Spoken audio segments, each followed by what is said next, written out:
دا د لکی اف ام 88 ریډیو فیسبوک او یوټیوب خپرونه ده.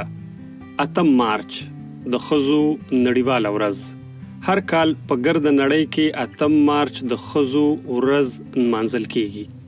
د کال 2022 موضوع ده د یو دوامدار سباون لپاره صنفي مساوات. د نننۍ ورځ مناسبت سره د لکی اف ام 88 ټیم په لکی مروت کې د شزینو سره د هغوی په ژوند ژواک خبرې کړي. په دویمه برخه کې مونږ تاسو سره د لکی مروت یوې 18 کلنې تکړه جینۍ قصه شریکو. څوک چې په کور دننه په ګوتو د سینګار سیزونه جوړوي، دغه جینۍ که څه هم په کور کې څوک د ګټې نه لري، ولې په خپل هنر یې د ټول کور بوج اغستی دی. ریپورټ کوي غلام اکبر مروت.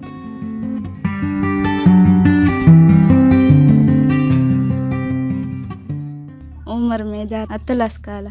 د جالیو پاکټ ته په 200 مشکڼې راته راغی په 9 درجانه 100 روپو لا 200 هغوی ورچې لومایي پچې په 15 روپۍ تیلې پاکټ راته راغی په 9 شیشو ډبه یې راته راغی. دغه نه ته څه شی جوړوې؟ دغه نه یو ژمنجو شی یوه بټوه یې ورسره. او دا بیا په چوره باندې خرڅوي؟ په 1400. او دا څوک اخلي؟ دا کیچې کمر چې ډېر اخلي که نه، دالته لنډوې چې خرڅوو، دالته کلي چې خلک غواړي. اچھا. نو ښځې یې ډېرې اخلي یا سړي یې اخلي. اچھا. دغو پیسو باندې بیا ته څه شی کوې؟ دغو پیسو باندې کور ته سودا راوړم. داڼه په دغه باندې راوړو که نه، پخې چیني په دغه راوړو، هر شام په دغه باندې دي. دا څومره ټیم راسي دا کار کوې؟ دا چې مور مې مړه سلی هغه راسي. مخکې مو ګزاره کېدله، اوس مو ګزاره نه کېږي. مور به دې څه شی هغه به څه شی جوړول؟ هغې به کار اسکارونه جوړوله، په هغه باندې به مو دوره ګزاره کېدله. ما زده وړله خو ما به نه کول، ما به دغه شیشې جوړولې، شیشو کاروبار به مې کاوه. دا څومره ټیم کېږي چې دا ته دا شیان جوړوي خرڅوي؟ دا مې 5 کال شروع ده چې دا شیان جوړوم. او زده کړي دي چېرته وو؟ زده کړي مې احمدآباد چلو. دا خو مې مور تللی وه نورنګ ته، هلته ما خپل اندي هغه کړه، زه سره تللی وم. بیا مې دا هلته زده کړه وکړله، په ګوتو یې دغه شیان جوړول.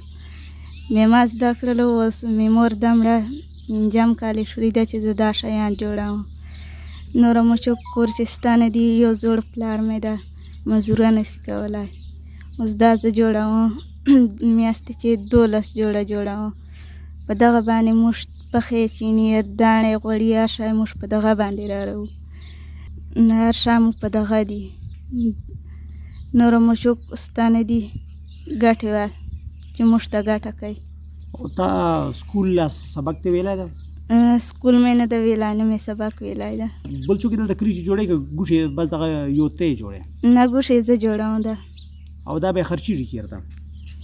دا کیچې کمبر چې خلک غواړي، لنډوې چې غواړي، نالته کلي چې خلک غواړي، تحفې ته خلک غواړي، دغه جینکۍ غواړي، رختونه جوړوي.